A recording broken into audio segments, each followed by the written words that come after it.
Hi hello അസ്സാം വലൈക്കും. എല്ലാവർക്കും എൻ്റെ പുതിയ വീഡിയോയിലേക്ക് സ്വാഗതം.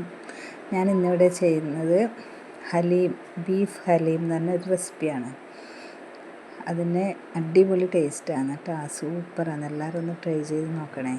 ഇതിനാവശ്യമായ സാധനം വെള്ള ഗോതമ്പ്, കുത്തിയ ഗോതമ്പ് ഒരു ദിവസം രാത്രി വെള്ളത്തിലിട്ട് കുതിർത്ത് പിറ്റേന്ന് രാവിലെ എടുത്ത് അത് നമ്മളെ കുക്കറിൽ 4-5 വിസിൽ വേവുന്നവരെ വിസിലടിച്ച് വേവിച്ചതാണ്. ആ വേവിച്ചെടുത്ത നമ്മുടെ ഗോതമ്പ് മിക്സിൻ്റെ ജാറിലിട്ട് അടിച്ചെടുത്തതാണ് ഇത്. അടിച്ചെടുത്ത് ഒരു പാത്രത്തിലേക്ക് മാറ്റി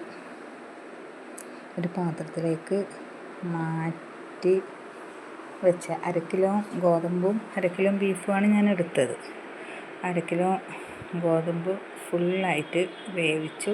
അത് 2-3 പ്രാവശ്യമായിട്ട് മിക്സിയിലടിച്ച് ഒരു പാത്രത്തിലേക്ക് മാറ്റി വെച്ചതിന് ശേഷം ആ വേവിച്ച കുക്കറിൽ തന്നെ 1 കിലോ ബീഫും പിന്നെ മല്ലിയില, കറിവേപ്പില, ഉള്ളി, തക്കാളി, പച്ചമുളക്, ഇഞ്ചി, വെളുത്തുള്ളി എല്ലാം മിക്സിയിൽ അരച്ചു. കുറച്ച് വെള്ളമൊഴിച്ച് അരച്ച് അത് നമ്മുടെ കുക്കറിലൊഴിച്ച് വേവിച്ചെടുത്തു. ഒരു 4-5 വിസിൽ വേവുന്നവരെ ബീഫിൻ്റെ കൂട്ടത്തിൽ അതും കൂടി ഇട്ട് വേവിച്ചു.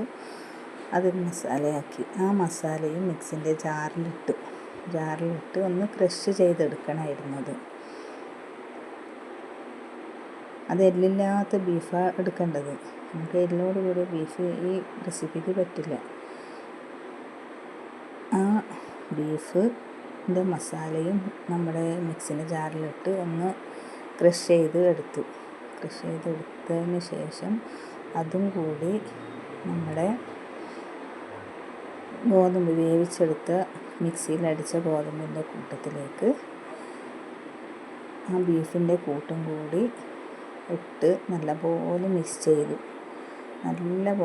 ചെയ്തതിന് ശേഷം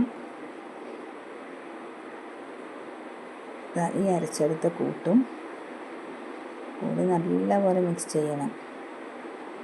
നല്ല ടേസ്റ്റാണ് കേട്ടോ. എല്ലാവരും ഒന്ന് ട്രൈ ചെയ്ത് നോക്കണേ, എന്നിട്ട് അഭിപ്രായം പറയണേ.